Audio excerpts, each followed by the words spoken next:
Today it's T-Mobile. T-Mobile is objecting to Verizon's planned purchase of $3.9 billion worth of wireless spectrum from the cable companies.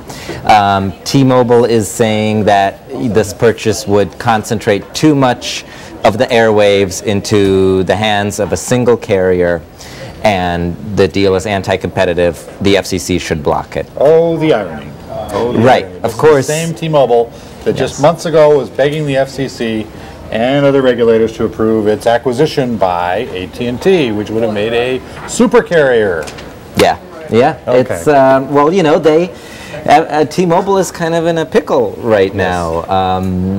They're the only carrier, the only national carrier that doesn't have a plan to go to the fourth generation network technology called LTE.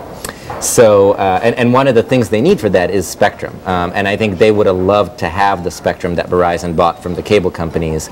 Unfortunately for them, last year they had the AT&T deal pending, so they couldn't really bid on anything. Now, aren't they getting some cash and some spectrum as part of the breakup terms? They are. They're getting $3 billion in cash and $1 billion worth of spectrum. But it's not enough for them. They need more. So if they've got $3 billion in cash, they only need to borrow another $900 million, and they could just buy this for themselves. They could competitively bid on it, perhaps. They could competitively bid on that. You know, I mean, it's just capitalism at work. Yes, but the deal is already done. Verizon announced it in December. Unless the FCC gives them some time. Yeah. Yeah. And is that likely? Is the FCC likely to unpick this?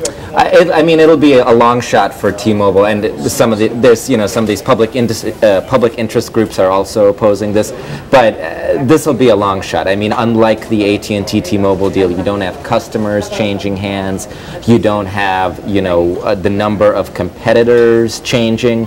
The argument here is different. The argument here is there's a finite amount of spectrum, which is like the lifeblood of the wireless industry, and T-Mobile is saying we can't let Verizon have too much of it. So you just said this is a long shot that this gets undone, yes. Right?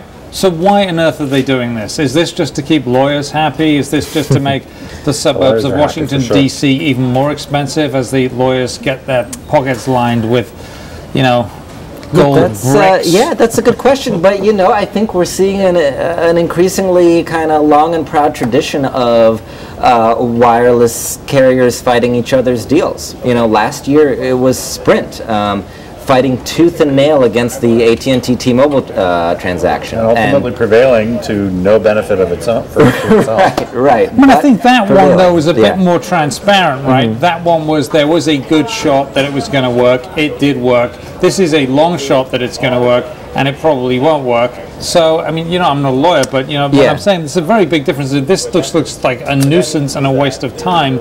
The Sprint was fighting for its life.